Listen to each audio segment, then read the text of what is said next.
Pada momen tertentu, suami atau istri yang telah berwudu tidak sengaja bersentuhan dengan pasangannya. Bahkan, sebagian pasangan malah iseng untuk menjahili pasangannya dengan sengaja menyentuhnya setelah ia berwudu. Nah, bagaimana pembahasan fikih akan hal ini? Simak pembahasan kami berikut. Mengenai masalah lelaki menyentuh wanita, apakah membatalkan wudu atau tidak, ini terjadi ikhtilaf di antara para ulama madhab. Sebagian ulama berpendapat hal tersebut membatalkan wudu secara mutlak, sebagian ulama juga berpendapat hal itu tidak membatalkan wudu sama sekali. Ada juga ulama yang berpendapat hal itu membatalkan wudu jika menyentuhnya dengan disertai syahwat. Semua pihak memiliki dalil pendukung Al-Quran dan As-Sunnah dari pendapat yang dipegang. Dan tentu setiap mujtahid akan mendapatkan pahala dari ijtihadnya tersebut. Lalu bagaimana dengan pandangan madhab Syafi'i akan hal ini? Di mana kita tahu bahwa mayoritas masyarakat di negeri kita sebagian besar menganut madhab ini. Perlu diketahui bahwa ulama madhab Syafi'i menyatakan bahwa bersentuhan antara laki-laki dan perempuan yang bukan mahram membatalkan wudu, walaupun bersentuhan itu terjadi tanpa syahwat. Dalil akan hal ini terdapat dalam firman Allah Ta'ala, yang artinya, "Hai orang-orang yang beriman, apabila kamu hendak mengerjakan sholat, maka basuhlah mukamu dan tanganmu sampai dengan siku, dan sapulah kepalamu dan basuh kakimu sampai dengan kedua mata kaki. Dan jika kamu junub, maka mandilah. Dan jika kamu sakit, atau dalam perjalanan, atau kembali dari tempat buang air atau kakus, atau menyentuh perempuan, lalu kamu tidak memperoleh air, maka bertayamumlah dengan tanah yang baik atau bersih. Sapulah mukamu dan tanganmu dengan tanah itu. Allah tidak hendak menyulitkan kamu, tetapi Dia hendak membersihkan kamu dan menyempurnakan nikmatnya bagimu, supaya kamu bersyukur." Quran Surat Al-Ma'idah ayat 6. Imam Syafi'i rahimahullah menyatakan mengenai firman Allah Ta'ala, "Au lamastumun nisa" atau la mastumun nisa. Yang dimaksudkan adalah bersentuhan kulit dan kulit walaupun bukan berjima. Tentu tafsiran ini mengandung beberapa alasan. Pertama, Allah menyebutkan tentang junub pada awal ayat, lalu menyebutkan setelah itu lamsun nisa atau menyentuh perempuan dibarengkan dengan al-ghaid atau buang hajat. Hal ini menunjukkan bahwa lamsun nisa termasuk jenis hadas azhar atau hadas kecil seperti buang hajat, dan itu bukan karena junub. Sehingga yang dimaksudkan adalah al-lams dengan tangan, bukan jima.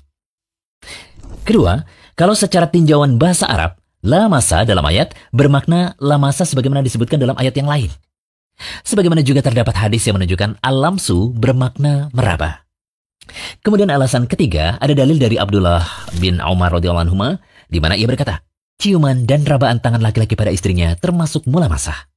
Barang siapa yang mencium istrinya atau merabanya, wajib baginya untuk berwudu. Hadis riwayat Imam Malik dalam Al-Muwatta dengan sanad sahih. Disebutkan dalam Hasyiyah Al-Bujairami, ketahuilah bahwa al-lams termasuk pembatal wudu dengan 5 syarat. Pertama, antara lawan jenis, laki-laki dan perempuan. Kemudian menyentuh kulit, bukan rambut, gigi, atau kuku. Kemudian yang ketiga, tanpa penghalang atau hail. Kemudian yang keempat, telah memiliki kecenderungan syahwat. Dan yang kelima, sesama bukan mahram. Maksud dari al-lams adalah bersentuhan kulit dan kulit, baik dengan syahwat atau tanpa syahwat. Yang menyentuh itu tangan, badan, atau anggota tubuh lainnya, baik secara sengaja maupun tidak. Hal ini sebagaimana keumuman ayat surat Al-Ma'idah ayat 6 dan surah An-Nisa ayat 43. Mulamasa itu mencakup makna jima dan perkara yang tingkatannya di bawah jima. Lalu bagaimana dengan dalil-dalil yang menunjukkan bahwa menyentuh wanita tidak membatalkan wudu? Sebagaimana hadis-hadis yang dijadikan dalil oleh ulama Hanafiyah, termasuk juga Ibnu Taimiyah, bahwa menyentuh lawan jenis tidaklah membatalkan wudu, baik dengan syahwat ataupun tanpa syahwat. Baik menyentuh istri, bukan mahram atau mahram.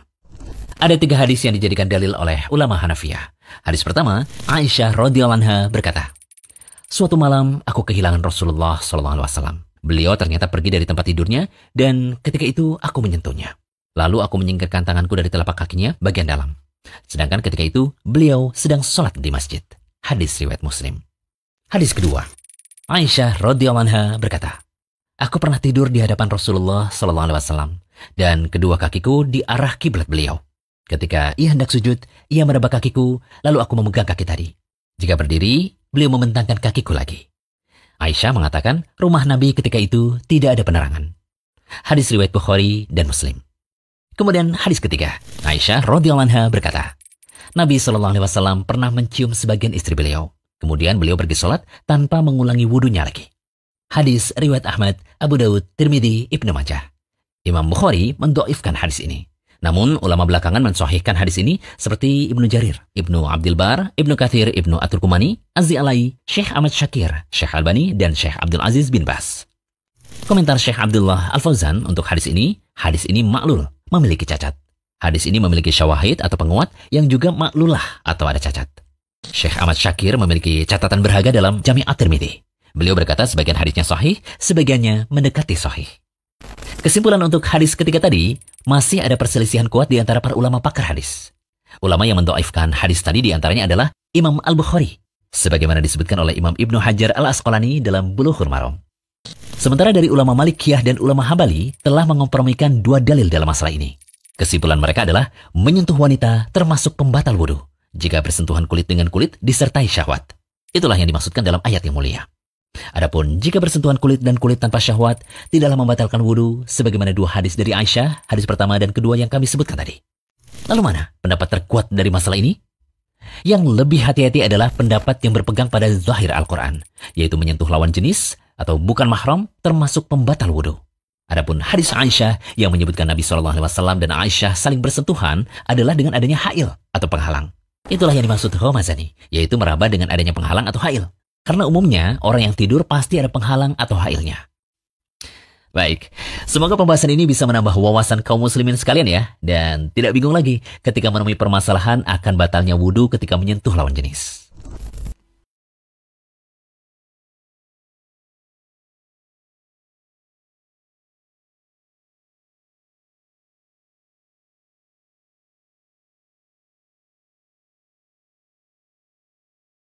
Yuk klik tombol subscribe di bawah biar gak ketinggalan menyimak video bermanfaat dari Rumaiso TV.